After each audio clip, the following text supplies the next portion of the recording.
U.S. Vice President Kamala Harris will visit the demilitarized zone separating South Korea from North Korea, White House officials said Tuesday, as VOA's Anita Powell reports.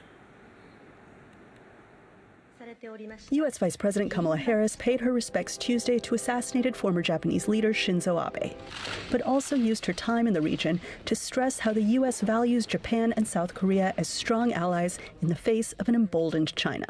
The alliance between Japan and the United States is a cornerstone of what we believe is integral to peace, stability, and prosperity in the Indo-Pacific region. And it is something we prioritize because we also believe it is in the best interest of the American people in terms of their security and prosperity, and we do believe the same for the Japanese people. Harris plans to underscore the U.S. commitment to the region by visiting, on Thursday, the demilitarized zone that divides South Korea from its isolated neighbor. That makes her the highest-profile U.S. visitor to the zone since former President Donald Trump, who went in 2019. The pariah state accuses the U.S. of provocation. The United States compelled the DPRK to adopt a law on the policy of nuclear forces in defiance of the U.S. hostility. The United States should clearly understand that its heinous and hostile policy against the DPRK over the past 30 years had just brought about today's reality.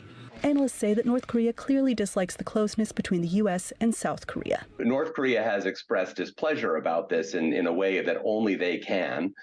There was another ballistic missile test that they conducted over the weekend, and it's widely expected that they will conduct another nuclear test in the weeks ahead this fall. Analysts say they don't anticipate any policy announcements from this trip, which included sit-downs with the leaders of South Korea and Australia. But John Stone says the vice president goes to Asia with a mission. I think one of her main purposes is to quietly encourage both Prime Minister Kishida and President Yoon to try to make progress in this relationship, because I think solidarity between the United States, South Korea, and Japan on key issues in the region really sends a powerful message. She may be bringing other messages, too. In a video previewing the visit, analyst Shihoko Goto noted that Harris, the first American woman to serve as vice president, is breaking some new ground in a traditionally conservative space. The White House is calling it a meeting with groundbreaking Korean women. And so this is really an opportunity to focus on an issue that is close to Harris's own political interest, which is female empowerment. It is delicate, difficult, and diplomatic work. And this is just the beginning. Harris's trip takes her Thursday to the sharp edge of a continuing, simmering Korean conflict, just 38 kilometers from Pyongyang. Anita Powell, VOA News, the White House.